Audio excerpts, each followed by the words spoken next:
Welcome to the Black and White Bistro, the espresso of black and white photography. I'm your host, Dave Payne, black and white enthusiast and film photographer, and we are back from our little summer break. And boy, do we have a great show to bring you back to. On this series, How Did They Do That? We have an informal conversation with a Vero black and white photographer who has really impressed us with the quality of their work and also with their willingness to share with you some of the magic of how they got from their out of camera photo all the way to the finished result they got posted. Now, today we're having a conversation with someone that I've come to consider a friend and an inspiration in terms of his black and white creativity, and that's Wayne Fisher. Wayne's coming to us from his home studio in Toronto, Canada. Wayne, thank you so much for taking time to visit with us, to share some of your background. We're glad to have you on the show, buddy. Thank you so much, David, and I really appreciate you doing this. This is wonderful. Just gives me an opportunity to talk to you and to share that passion, that joint passion of photography. And I just, as I said, thank you so much. Our pleasure. Why don't you take a couple of minutes and introduce yourself to our viewers here on Vero and YouTube who may not be familiar with you yet. Tell us a little bit about your background, and for goodness sake, you got to give us a brief tour of those cool images on the wall behind you. Over to you, buddy. Thank you so much, David. So I'm living in Toronto, Canada. I originally came from South Africa, Johannesburg, South Africa. I came to Canada in 1991. It was a long journey, 17 hours from Johannesburg to Toronto. And I feel that journey has kind of shaped my photography. Having grown up in South Africa under a very, strong regime, British school system, um, and you'll see in my photography that some of my images are a little unconventional. I studied photography formally and learned the chemistry of photography. I work with 4x5 cameras. So I'm familiar with the rules of photography. And once you know the rules of photography, I feel that you can break it a little bit. So that's pretty much my journey from South Africa to Canada, and the blend of the two cultures. There's such a vast difference in cultures. Um, so my work is pretty much driven by how space interacts with light, and like when the shadow falls on the subject, I just feel that it brings out the form of the architecture. I'm very passionate about architectural photography, and I hope it translates in my images. Near and dear to my heart, light, shadow, architecture, shapes, and lines. To me, that's the ideal set. If you can't take a decent photo with those, your eyes aren't open. Um, Absolutely. you mentioned to me earlier about you do a lot of workshops and you're a photography educator. Can you tell us a little bit about that quickly? Absolutely. Thank you, David. So I've been doing presentations to camera clubs throughout Canada and the US, and not so long ago into the UK, where I teach my architectural style of photography. Workshops take place in Toronto, Canada, and that I've been doing for a number of years, where I take out a group of people, generally not more than five, because I feel if more than five gets a little bit disjointed. I take them around early morning. I get them up at sunrise, and I know the people that are going to come. The people are going to come at sunrise are the ones that are really into photography. So it filters out the ones that are passionate about it, and the ones that are not so passionate. I take them around downtown Toronto. I have various routes that I take them to, and excuse me, I show them my vision. That's what I show them. It's not such a technical workshop. It's a hands-on workshop, but I prefer that people know the workings of the camera. I'm not there to teach them how to use the camera. I'm just teaching them a little bit about seeing a little beyond the obvious and seeing what I see. I'm not afraid to share my vision with them. So that's pretty much the premise of my architectural workshops. And then um, it does progress to some post-production. Sometimes it's just the hands-on workshop downtown, and then they go and they do their thing. But a lot of times also it's a post-production in the afternoon. We work on the images, and I kind of show them what I would do with the image, and then they work at it on their own. So that's Wow. pretty much it. That's a great setup. Speaking of architecture and images, that incredible collection behind you and the huge photo to your right side. Tell us about that. Well, the one on my right side is one of my favorite images. I have it in 40 by 60-inch framed, and it's the subject is the Canadian National Bandstand. It's actually a little like a place where they do kind of plays and things like that. It's not a huge Wow, area in Toronto, but it's got this eye type of effect.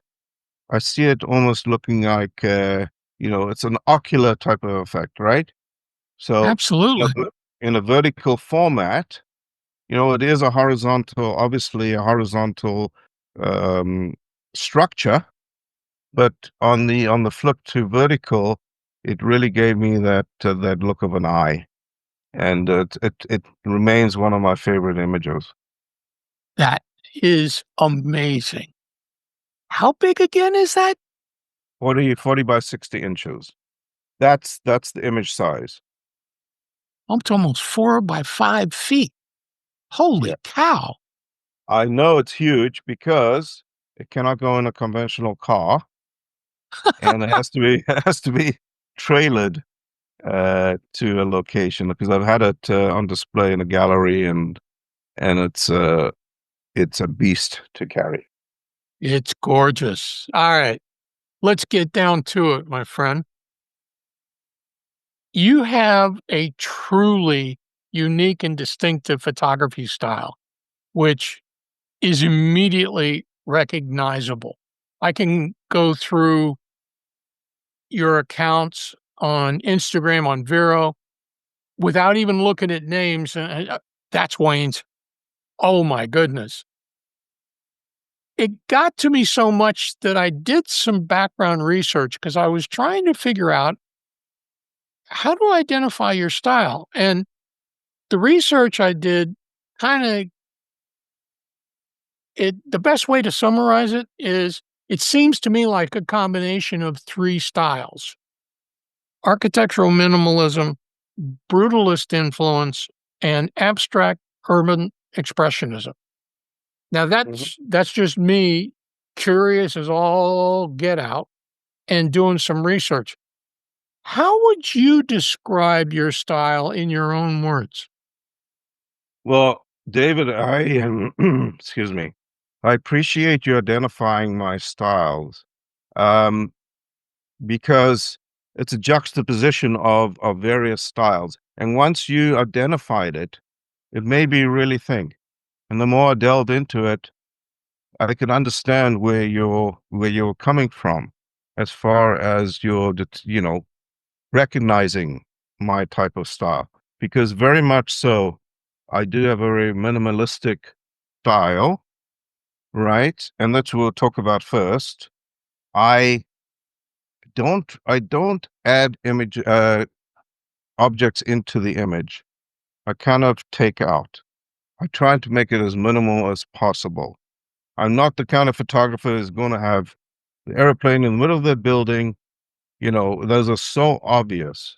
So I have a very minimalistic style, seeing the big picture, seeing the big picture of architecture that's in front of me, and going for those elements, the geometry of it, the shape of it, and there's just such a quiet elegance in that. Uh, the structure stands before me and it kind of presents itself. Um, Light and space is something I work with, and early mornings, those sunrise pictures, that glowing light, and it just really defines the architecture. I'm not getting, I don't like those harsh shadows. I like that soft, subdued light. That glow, it's kind of in the early morning, and I go through, uh, that intimate kind of approach with my photography. I feel that an early morning light, it just kind of gives me that private feel. It's like a private viewing. You got the less clutter of people, and it just it kind of I get really in tune with my subject. You almost get a sense of loss in a way. When I walk away from a building that I'm really attached to, you get that feeling of, for lack of a better word again, loss. I just feel like I've really had an intimate moment with the architecture. So that's the the minimalistic part of it is the less clutter. I try to stay away from all those ornamental structures and really focus on the geometry and the clean lines. It's one of the things that really appeals to me about your work, Wayne, is it how do I say this? Your images aren't what the average person would go after, a signature architectural dome or something that, "Oh, that's really different looking, I'm gonna grab that." You tend to come much more into the fundamental or almost mundane images, but you marry that to the light and the way you're gonna process it, and it comes out exceptionally well. Thank you. I'm hooked on it. Thank you. I appreciate that. You've got me playing with urban minimalism a little bit. I've shot it in the past. I tried it digitally, and after thinking about it, and I with my move to almost purely film now instead of digital, Yes. I gotta slow myself down to really look at the shot and consider and think. I've gotta visualize the finished product and then look at it and say, "Okay, I need to come back at about 2 in the afternoon because the sun's gonna be playing at a certain plane of light coming in that I can use the light as the actual subject." And thinking about that, it's really got me curious. In fact, got 2 rolls right here Oh, is that your waiting. T-Max?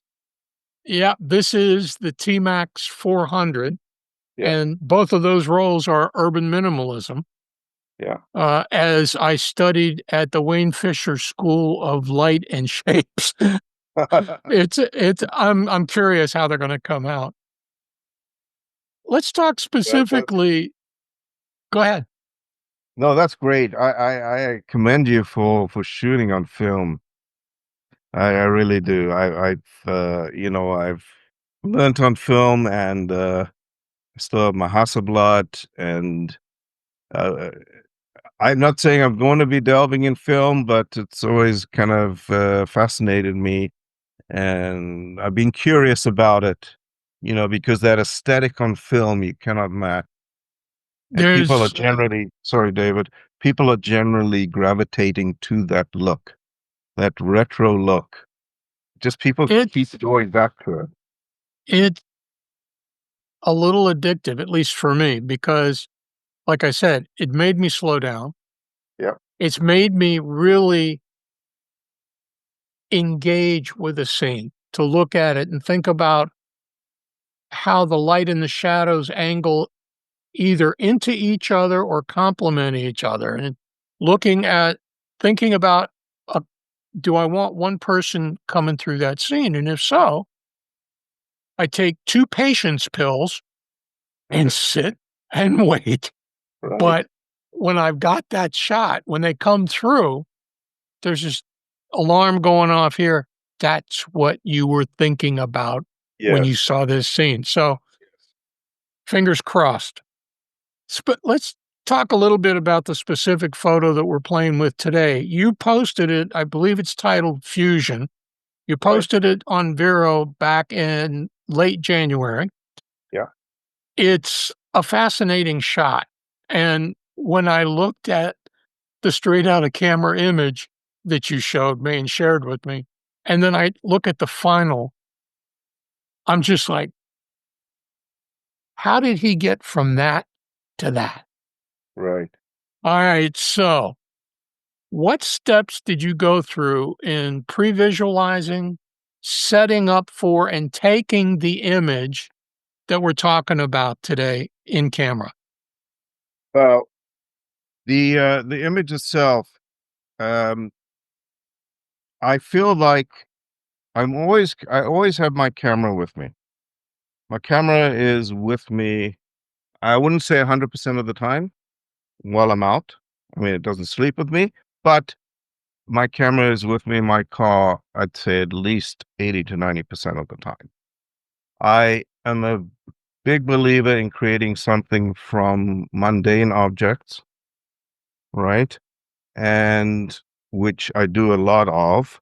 I want to try and challenge myself to make something that we see every day and turning it into art, or whatever the viewer is going to look at it as.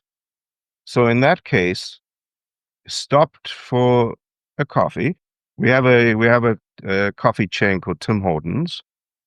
It's a big coffee chain in Canada and in the US. Um, Coffee's not great, but that's what we got. We got Starbucks, we got Tim Hortons, and we got various other places. Um, I stopped. I wish I could say that I scoped out the location, but in this case, no, I did not. I stopped. I see this geometric structure in front of me, in front of a Tim Hortons in the background. I think, well, that is a beautiful geometric structure. I love the way the light's catching it. A little bit of moisture fell the night before. So we had a little moisture at the bottom of it. There was like a marble base to it. And I thought, I've got that really beautiful edge that I can work with. I know it's not going to be a difficult post-production because I've got a very defined edge. So I took a straight on picture. I didn't want to really distort it. I had a vision in my mind of what I wanted to do. Straight on, get the perspective right. And that's the vision for me was I'm going to convert it into black and white. And I'm going to take out a little bit of the tone, the actual tone in there, and use some graduated filters because I wanted to really accentuate the form of it. In the final image, I've kept some of the existing structure as it. What I say is there's a little bit of moisture at the bottom of the image, and I think it's on the left hand side. So I want to create, I want to leave a little bit of the aesthetic of it, but the diamond shape, I'm going to mask off and put in various um, grad filters at different opacity. That's what I did. Wayne, before we go on to question 3, I want to circle back to a point in my first question to you. We talked about architectural minimalism and how that's part of your work, but the brutalist influence and abstract urban expressionism, for some reason, those jumped in my head when I really started seriously looking at your photos. Is that something that you consciously think about or take from those styles in your own work? It's very interesting, David, because when you identified my styles, I think it's a subconscious thing with my architecture. I'm not thinking of the brutalist type of architecture. I'm drawn to that type of structure. So yes, there's an influence. I don't know if it's a conscious influence, but I'm certainly drawn to it. I love, a lot of my work as well is that unfinished concrete and, the real texture. And when the concrete kind of exposes itself to you, imperfections. There's just something about imperfections in concrete, imperfection in structures that are just so mesmerizing to me. I don't know what it is, but we just like something that's maybe a little bit unfinished. Maybe it's because we ever feel it takes us back. Maybe it takes us back to a better time, because it's aged. Maybe that's why I'm drawn to it. And as we're talking, it makes me feel, a little nostalgic, and I get kind of moved back to an era where times were good.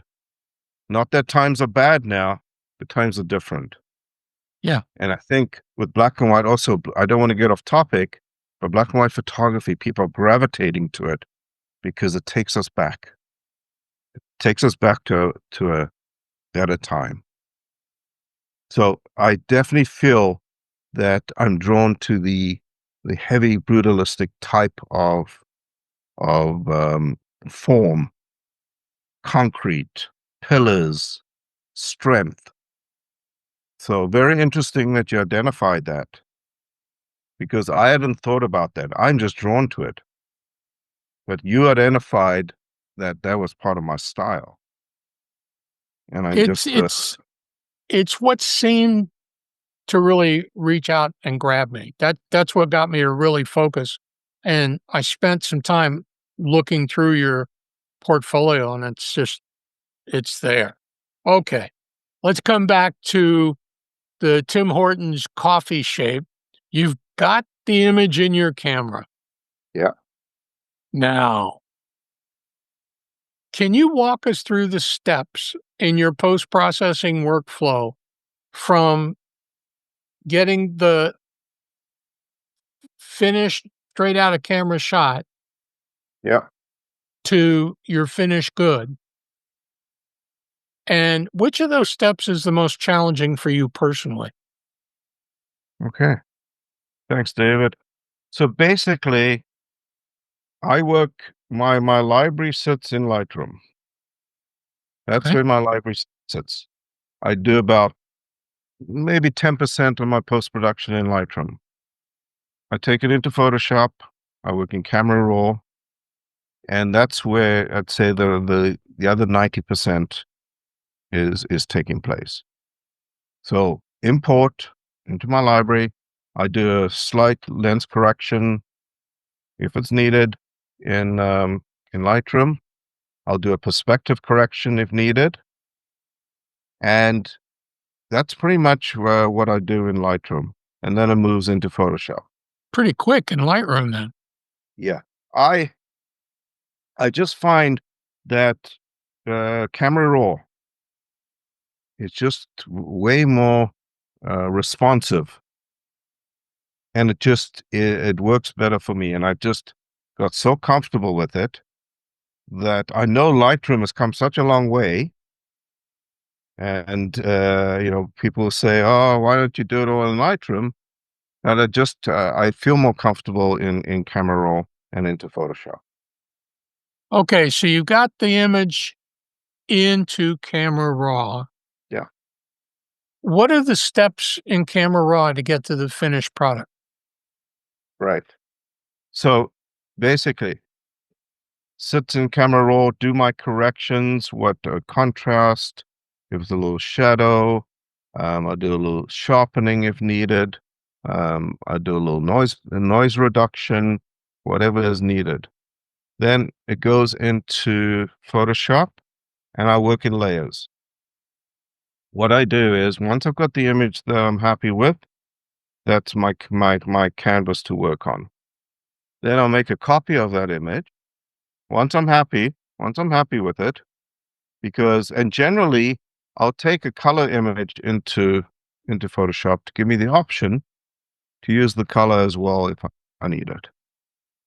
So the Ooh. conversion goes in, right. So I'll keep a color version so I can go back and forward in Photoshop.